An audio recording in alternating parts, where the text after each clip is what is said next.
Ladies and gentlemen, Happy New Year and welcome to the talkSPORT Darts YouTube channel. My name is Harry Doran. We are coming towards the end of the World Championships. What an incredible tournament it has been this year and obviously next year as well, because it's a 25-26, but it's called 2026 World Championships.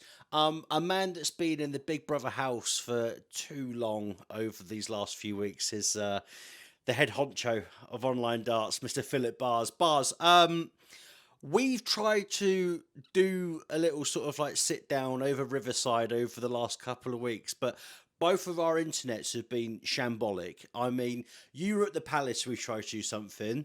The Wi-Fi has not been great there. I was back home in the sticks. My dad was like, oh, listen, yeah, you can go record your videos upstairs. Got about 10 minutes in and the whole thing packed in. He went, how did it go, mate? Can't wait to watch it. And I'm like, yeah, nothing, Dad. We can't make £1 million off this video that me and Barrs have just done. Barrs, the last couple of weeks then, as we head towards the finish line, how's the experience been for you? Emotional, I think would be the word. It's been long. That first stint before Christmas was tough going, where it got to the point, when you're staring at a screen and just nothing's registering. It got to that point at one point. But no, look, the tournament itself has been incredible. The expansion to 128, there were question marks at the start, but the stories and the drama that it has created has massively helped that narrative. Look, if we hadn't have had any of these stories, people would have been going, ugh, it's just they just win. But we haven't. We've had upsets, we've had shocks, we've had talking points. So that has really helped this expansion to 128. And yeah, look, on reflection, I've loved every minute of it. I was looking at some of, obviously, I love looking at statistics on sort of like the talkSPORT Darts YouTube channel, and you're looking at David Manuya and people like that, and our numbers really spiked for his game, of course, being a Kenyan, and you look at the geography of the video and where people are viewing from, and then subscribers coming in as well. It's the eyes, the African players coming in as well. It's the intrigue from people all over the world, and then you're also bringing in more audiences as well. It's absolutely fantastic. And I've, for that, the first little bit of round one, you thought it was dragging. You kind of a bit, some of the players, you're a bit sort of like, I mean, qualifiers, you can understand how you've got here, but it almost seemed like it, in my head, I was like, this is either going to be a bit of a circus or it's actually going to be all right. And for the most part, I actually think it was such unbelievable viewing. Yeah, it was. And listening, of course. It was. And look, people forget that when they expanded the field from 32 to 64, everyone was like, oh, the quality's not good enough. And look, there was some stinkers in those ones. But the field grows over time. When they went to 96, the same happened. There were some gimmies. They've gone to 128. Yes, there were some gimmies. However, by doing this, the expansion into other territories, giving affiliate tours more places and something to shoot for, the quality will continue to grow. So next year, do I expect as many one-sided affairs? No, I don't. Because these players have got something to aim for. And just for getting here, it's 15 grand. For some people, that's a year's wage just for getting there now. So, look, the expansion will massively help these areas. Like we said, we're going to have 2 Africans in next year, which is incredible off of like the work that Devin Peterson's done. We had Simon Adams, we had Carolison, Washiri, Munya this year. So you can see growth in those areas, and that will happen all over the world. Buzz, we'll get into, of course, the quarterfinal preview, but I want to speak about some of the losers from round 4. Losers, it doesn't, it feels a bit harsh saying that, but that's what they were because they lost. Rob Cross, that performance against Luke Littler was like truly something. There was a real period. I think it was potentially sort of like 4th or 5th set when everything was just like glue going into that 60 bed. And the bloke couldn't miss. Rob Cross has been guilty, I think, sometimes of a shorter format. You think about the Premier League. You could talk about probably Pro Tours as well when it's behind closed doors, when it's, a first to 6 legs, when he can wilt. But as soon as it comes into set play in a bit of a longer format and a lot is on the line, Crossy, and I think for the vast majority of this tournament that he was in, not proved a lot of people wrong, but it was like a different side to Cross compared to earlier in the year. Yeah, I've got a couple of points on this. That one, we're asking ourselves, where's this Rob Cross been all year? Because that's the Rob Cross that wins titles. But I think it's more an embarrassment thing, because over a shorter format, I don't think any player really gets embarrassed if they get humped 6-1, 6-0 because of the standard of play that anyone can reel off 6 legs.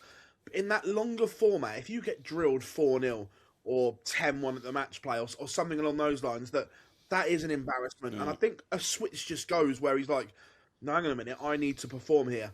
And perform he did. And look, hopefully that's the catalyst for Rob Cross to go into 2026 and show us the real voltage, because the real one is an incredible player. Look, he's up against it. Let's have it right. 2026 is going to be tough for Rob Cross. He's dropped out the Euro Tour. He's going to have to qualify for that. The slip down the rankings. He is going to have to dig arguably deeper than he's ever dug to get back. But can he do it? Absolutely. Luke Woodhouse versus Christoph Ratajski.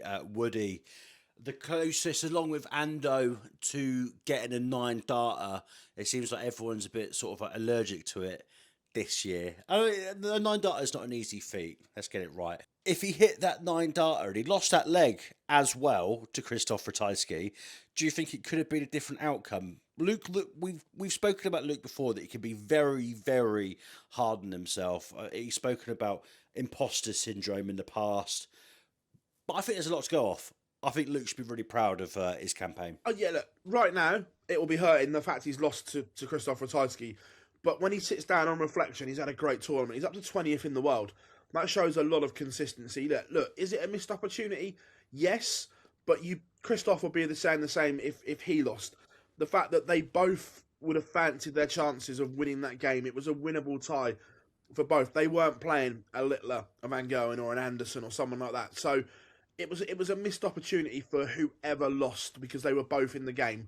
But of course, on reflection, Luke Woodhouse has had an incredible 2025. Andreas Harrison, I mean, we've known the damage that he can do from the Modus Super Series. I mean, we're going to get into that a little bit later when we talk about Charlie Mambe. If you break it down into match play, leg play, there was only one leg in it between him and Johnny Clayton. 15-14 that Johnny Clayton won it in legs.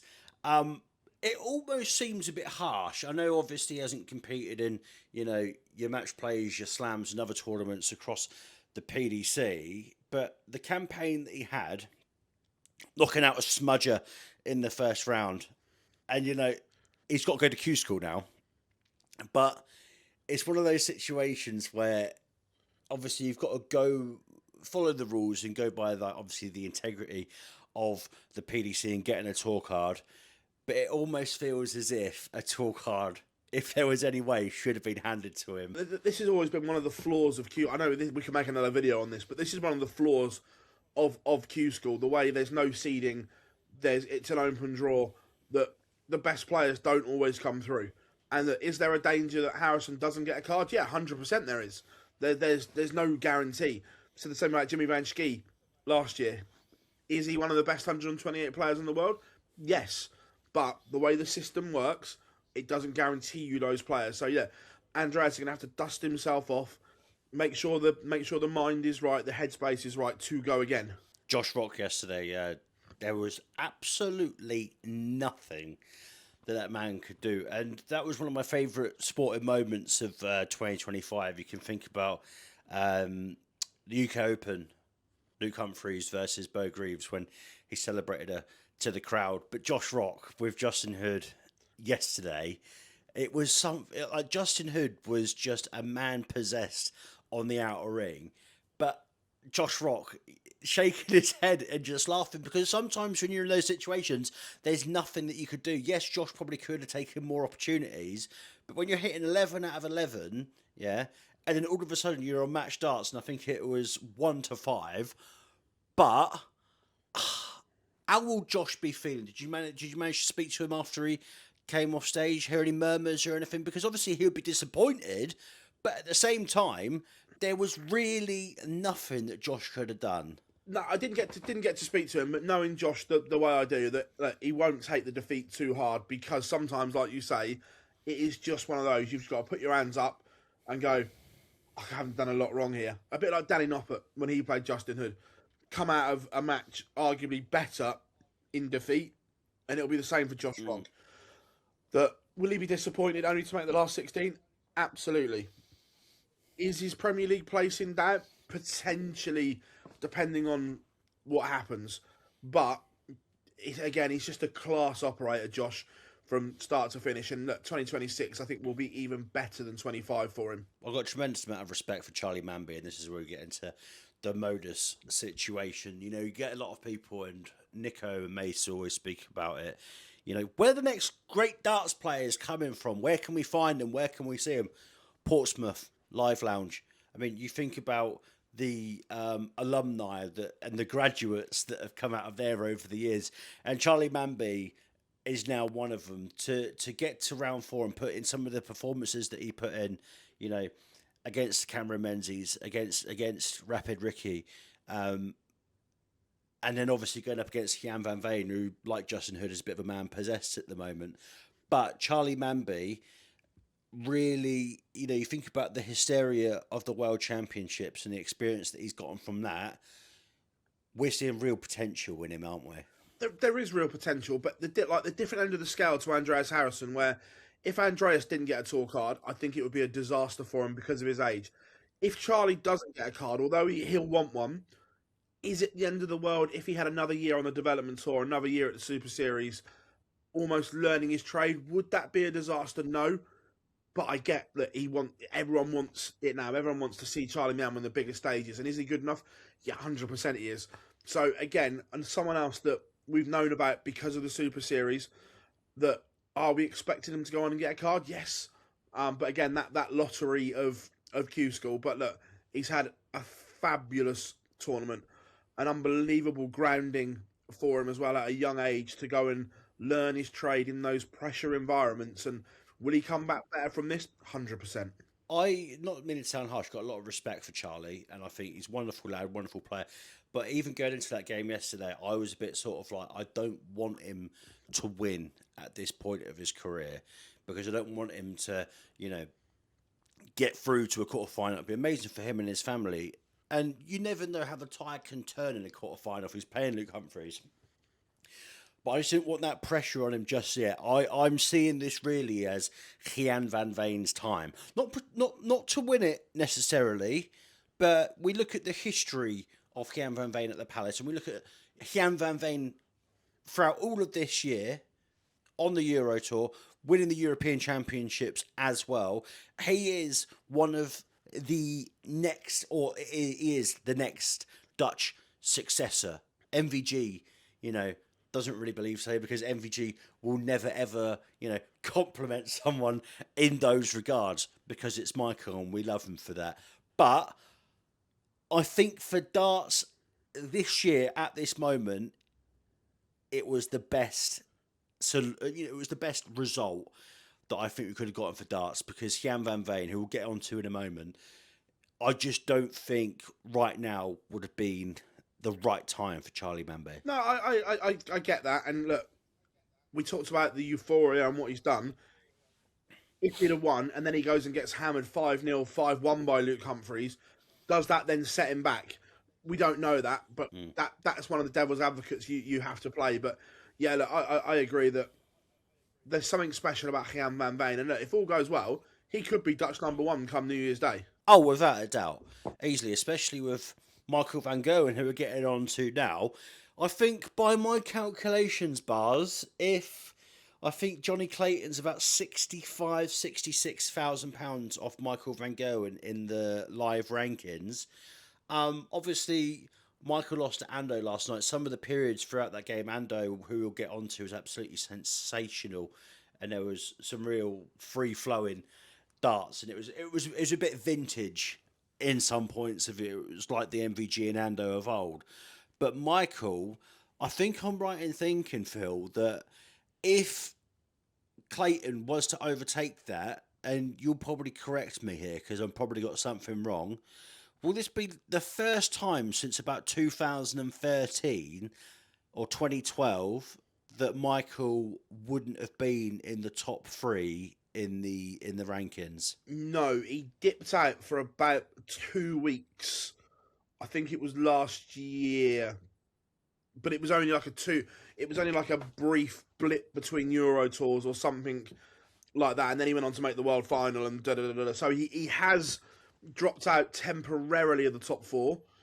But looking at it, if Van Veen wins and Clayton wins, he drops out of the top four. I think he'd go to 5 in the world, and then he can't repair that until at least the Masters. So it would be the longest he'd been out since he broke in. He really broke through. You don't see a plummet happening, do you? Obviously, we look at the case of Peter Wright, obviously world champion, great player, hasn't been good this year, plummeting down the rankings at the same time. We're still trying to sort of work out and find out what his future's going to hold. But do you see that being the case with Michael? We know Michael still wants to perform. We know Michael's a winner. But do you see his ranking just nosediving from there? Yes, because of the money he's defending this year. He's defending £477,000 on that ranking in 1 year. I think it's like 78% of all his ranking money in 1 year, which is a lot. And totally different to Peter Wright, because the Van Gogh performances aren't at a level. He still averaged, was it 90, 98 here? He averaged over a ton in his last round. So the performances are still there. It's the hunger for me, where I always said and always believed, I thought MVG would win another world title. I'm starting to question that now. I don't know if the hunger is there. Is the desire there to put the graft in? These young whippersnappers coming through, they're hungry, they're practicing, they're on the board. I'm not sure, one, if Michael is on the board enough behind the scenes. Look, I appreciate this year he's had so much going on, so I'm not saying it's a free pass, but there's an understanding why that hasn't happened. But going into next year, he has to be on it. He can't miss tournaments like he's missed this year, skipping all over the place. It is a massive year for Michael Van Gerwen's career and where it goes. It's at a crossroads right now. Can he get back and be the great Michael Van Gerwen? Yes, he can.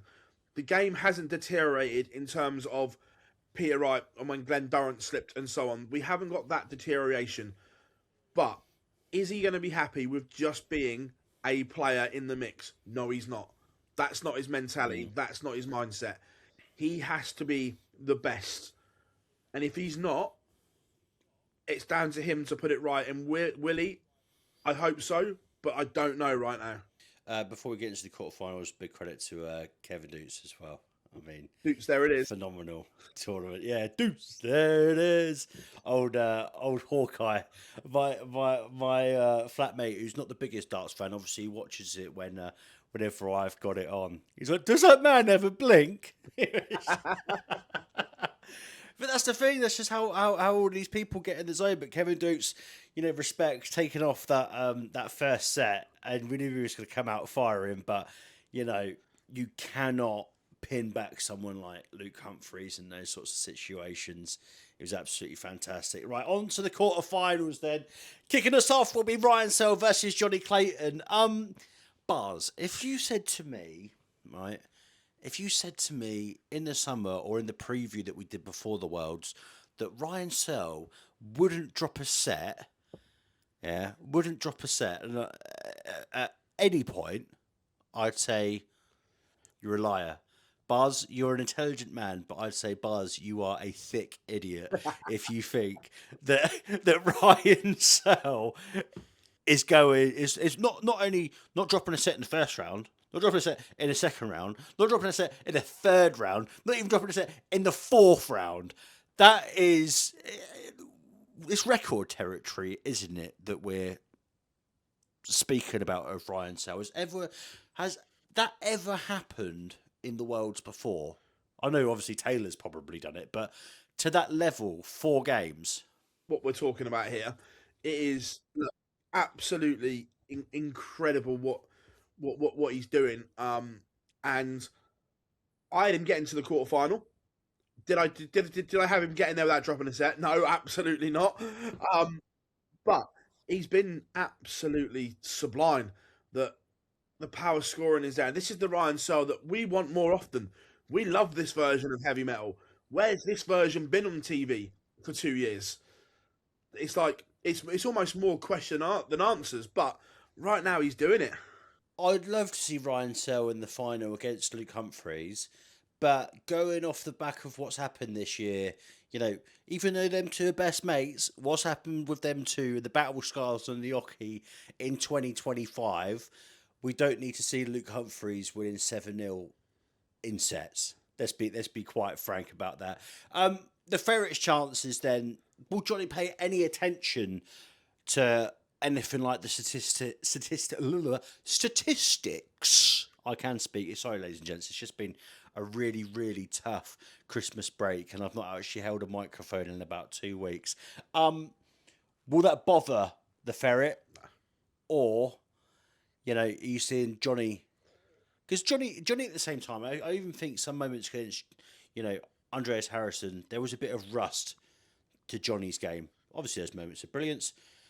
But at the same time, Ryan Searle, for me, semi-final of the World Championships, first time in his career, I think he's going to do it. I'm going for the Ferret. I think a couple of things will happen. One, I think Johnny will be better than he was against Andreas Harrison. And I think Ryan Searle will dip a little. Look, his levels have been incredible. But we've seen it over the years. He does throw in a below par one every now and then. I'm not talking a massive drop-off, but I think he drops from that 99, 100 range to 93, 94, and then nerves kick in. You've never been in this situation before, and I think the Ferret gets over the line and will be a semi-finalist. Gary Anderson versus Justin Hood then. Gary of Burnham-on-Sea and Justin Hood. We've spoken about this before as well, Barrs, about the representation of Southern darts players. And I put my Instagram story the other day. You're thinking about players from the West Country. You're thinking about Justin Hood, and you're also thinking about Mace as well. There's something about that West Country twang that just makes it even better. Justin Hood, off the back of beating Josh Rock when he spoke to Mark Wilson, he was like, "People just love me because I'm a bit spesh and a bit thick in the head." And it's just like the hot fuzzness. Someone that grew up in the countryside. I wasn't West Country because I was in Newbury, but Luke Humphries got a bit of a twang. I've got a bit of a twang, but he's on another level. These are the stories that make the World Championships just so special. I mean, I knew Justin Hood. Obviously on the circuit on Pro Tours. I think a couple. Was it 2 Euro Tours that he was in this year or one? I can't remember off the top of my head. And I never knew. You probably know better than me, Bards. I never knew of the personality in which he possessed. And this is just the beauty of the World Championships. Who Justin Hood, who I think at the time of the live rankings came into this tournament number 80 in the world. I think he's now gone up to number 54 off the top of my head. But he's gone straight into the 50s, and the man's life has changed dramatically over these last couple of weeks. He is a simple man, isn't a nice thing to say, but he is a man that doesn't. I think the simple things in life make this man very, very happy, and those are the things that I absolutely love. All of these darts players, you break it down, are just bog standard human beings. He's got the gift of the gab. He's an unbelievable darts player, and all this man wants is a Chinese restaurant. And he's won £100,000, Phil. £100,000. It's absolutely insane. What's the vibe been like with Justin Hood over these last couple of weeks? Because we speak about the Danny Noppert performance, and I thought Danny put in one of the best performances that I've seen. Especially, I think it was in the third set of his first round or second round match. And for Justin to go up there and just smile, be so carefree. So I know I'm going along so much. I've just been keeping this in for what Justin Hood means to me. even when he was playing Josh Rock was hitting maxis, and Justin Hood, you could see him just behind him, smiling. He's so nonchalant in how he throws. He's so nonchalant with the expression on his face. Bars, this is why I love the World Championships. This is why I love the game. Yeah, look, it's it's a great story, isn't it? And yeah, he's up to 50 in the live ranking, gone up 36 places. I think, and look, it is life changing for someone like Justin Hood. But my worry is at some point he reverts back to seasonal numbers. And I know he says he's been putting in more effort for the Worlds, and I get that. But at some point you revert to type. No matter what sport you're in, you know, if you're a football team, you revert to type. You'll be on a good run. You revert to type. And I just hope it doesn't come crashing down on him. Do you know what I mean? Because that would be a disaster. That if he loses in a tight game or a good game. I don't want him to go into a quarter-final or even a semi-final and go from this high bar that he's set back to his seasonal numbers of 91 and get battered. Do you know what I mean? I don't want this fairy tale to be undone. He's one of these players that thrives off of the crowd as well, that maybe does struggle on the floor. We could name, 20, 30 players that really struggle on the floor, but as soon as they get in front of that crowd, good mate, Shaggy, for instance, loves being out there.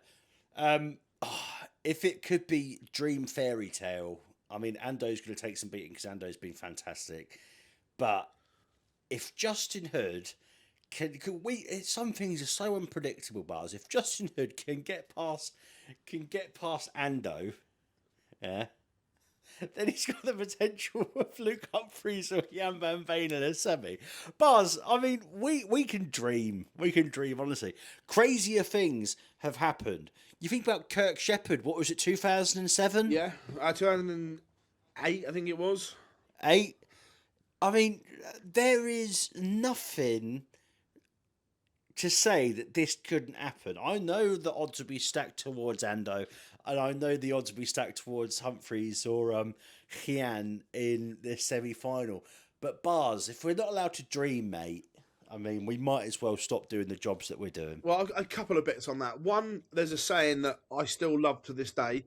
Only fairy tales happen in sport, and that is correct. And it would be a fairy tale. But the other side of the coin, I'm trying my hardest not to dream again. And that dream is of Gary picking up a third world title. We've seen it. We've seen it so many times. We've seen so many false starts where we think he's back, he wants it again, and I'm trying so hard not to be sucked into believing it could happen because I don't want the heartbreak when it doesn't. But the performances he's putting in, I'm finding it hard not to jump on the I believe again because he's just looked Rolls Royce. The action is incredible. The 180s were on point last night.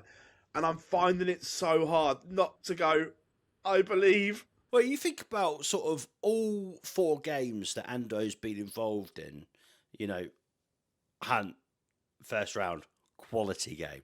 Scut, second round, quality game. Watamina. I mean, both of them thrown absolute bombs, and then periods of last night as well. It was an unbelievable game as well. It's not even a case of rolling back the years with Gary Anderson because there's not really been a dramatic dip. But I think from a darts purist point of view and people that sort of study the game and watch the game, I would go as far as to say, and I've been thinking about this a lot this year, who has got the most aesthetically pleasing throw in darts ever. Yeah, you could say about Bristow, like the curl round and the couple of fingers up. Taylor was very methodical and measured. I think what Ando does, stance, the release of the dart, and how they sit in the board as well, is the best throw that we've ever seen on any stage of darts. And what is it? 10 years since he went back to back as well. If it's 10 years, and it is 10 years. And he lifts the Sid Waddell Trophy next week, or this Saturday, I should say. There would be no qualms from me. My only worry is if he wins it, we get a mic drop and he walks off into the sunset there and then. That's my only worry, because I want another 5, 6 years of Gary Anderson. Who doesn't as a Darts fan? Look, we could watch it all day long. And like you say, him and Adrian Lewis, throw-wise, aesthetically, the most pleasing. And the throw has never broken down. The action never breaks down. And it's just a joy to watch. And I hope, I hope it happens. But I think if it does, we don't see him again. Sailing off into the sunset. That means we'll obviously never get to see him playing his boy on the world stage. Maybe it'd be like a Money in the Bank in WWE, gets a contract so he can cash in a final whenever he wants when his son's up there. Right, Bars. Just to finish up, then the two Lukes. Obviously, Luke Littler versus Christopher Tyski. Luke Humphries versus Gian van Veen. Obviously, Luke Littler. The situation with the crowd has been done to death over the last 24, 48 hours. I was watching it at the time. I thought it was absolutely fantastic. People have got their own opinion on it. I love it personally. That's all I'm going to say, because it's old news now what's happened. I, from my side, going into this clash with Christoph Ratajski, I love the sense of obviously Littler speaking like that and performing to the level that he is. If he's doing this heel turn, John Cena sort of situation, and Luke Littler can play to the standard of 103, 105 average, anything ton plus, and can still throw absolute bombs, which I think he can, which I think he will, it just makes this sport even better. If this heel turn is real and it doesn't affect his ability, the kid's an absolute cyborg, and I think it just makes the game even better. It's going to be hostile, nonetheless, on New Year's Day, isn't it? Yeah, I'm not sure it will be. It might be, but yeah, look, I'm loving the heel turn, and look, why not? Look, if you're gonna, for want of a better word, if you're gonna act like a muppet in the crowd, then you deserve to get called out for it. I've got no issue with it whatsoever. And did I like the heel turn? Yeah, I did. And it was just like, nah, you're having it. Look, and he's true to his word. That we haven't seen him go to a Euro tour in Germany since they played up, and I don't expect him to go to a Euro tour in Germany this year either. And he's like, nah, I'm going to do it my way. If you know, I've been reading a lot of comments over the last sort of like couple of days, and people are saying Bristow was booed and Taylor was booed. But if you watch back on the old videos, Bristow wasn't. It didn't really, off the top of my head, get many bad responses. If you look, Only in Scotland when he played jockey and things like that, and but overall, no, he didn't. He didn't get massive. but this always the classic of watching Jockey versus Bristow. It was always Jockey that was getting obviously the abuse when it was obviously down here, the World Championships, if it was Embassy or if it might have been News of the World as well. But Eric Bristow, God rest his soul, if Eric Bristow was in Luke Littler's position, and I mean, I'm not speaking for Eric Bristow, but my prediction would be Eric Bristow would do exactly the same, apart from there'd be more expletives and more actions with his fingers, in my opinion. Oh yeah, there'd have been some F-bombs and you know what. And that's the thing. I know you're paying money to come and see it, but if you're going to be disruptive, we love a bit of boo and we love this and the other. Rob Cross was the underdog, and Rob Cross is a world champion from 2018, of course. But at the same time, you got to get what you give. The booing's not an issue; it's the whistling, because when you speak to most players, people cheering and people booing is basically the same. It's a wall of noise. You don't really take it in. It's that shrieking whistle that goes through them. Right, to finish off with then Luke Humphries versus Gian van Veen. Gian van Veen, absolute demolition job. A lot of performances in this World Championships. Obviously, we've spoken about the year that he's had already, winning the European Championships. Obviously, that final against Luke Humphries as well. Luke Humphries, of course, was off the back of the slam, said, I'm going to win the Worlds. I'm going to win the Worlds. I'm going to be back as world number one. So, as a whole package, Bars, how would you see this game going? And who's going to be our finalists and who's going to lift the Sid Waddell Trophy on January 3rd? I think Luke gets the better of Hian. I know it's 4-0 in Hian's favour this year. 2025, this game will be in 2026. I like what I've seen from Luke Humphries in the last couple of games. He's starting to motor. He's starting to find that form that won him his first world title. And I think he wins it 5-3. It'll be close, but I think he wins a couple of really big moments in that game. Then, this is real heart versus head. The top half is easy. Luke Littler comes through the top half and will be a finalist. Before a dart was thrown, I said Luke Humphries makes the final and wins the World Championship. But I am getting sucked into this Gary Anderson renaissance. I really want... You know in Deal or No Deal, when you get swap or no swap? Yeah. I'm at this point at the moment, and I'm not going to swap. Luke Humphries will be a two-time world champion on January the 3rd. If I'm wrong, and it is the Flying Scotsman, there will also be no one happier than me, but I'm going to stick to my original Luke Humphries to win. So, in a perfect world, in your opinion, if we break it down, Luke Littler, is that who he's beating in the final? Yes. God, that would be not a changing of the guard. That's not obviously the right phrase to use there. But the old boy in Ando, 55, beating an 18-year-old. It completely upsets the narrative. It completely upsets the narrative of it's a young man's sport. Look at all the youth coming through. Gary Anderson, I don't practice. I don't like darts. I'm just good at it. Rocks up and wins. Could you imagine the story? Oh, mate. One person who's already got back-to-back. One person gunning for back-to-back. And then 10 years on from when Ando went back-to-back. Listen, ladies and gentlemen, boys and girls, remember that you can watch along every single game from the World Championships right here on the talkSPORT Darts YouTube channel. That right there, Phill Barrs. Go check out Online Darts. Give them a subscribe. Give them a like. But obviously don't give us more. Obviously, I appreciate that. But obviously share the love to Phill as well. We've got absolutely everything covered here from now until the end of the World Championships. Off the top of my head, Mark Wilson, Nico, Chris Murphy, Chris Mason have also done a Premier League preview, as in Premier League darts, not Premier League football that's going on tonight, Premier League darts preview ahead of that campaign and the announcement for the lineup, which will be coming in the new year after the Worlds as well. Bars, thank you. See you later. Pleasure, my friend. Lots of love, and hopefully we get. I didn't even say who I want to win. Justin Hood, just to make the fairy tale continue, because it'd be absolutely brilliant. Right, get out of here, you lot. I'll see you later.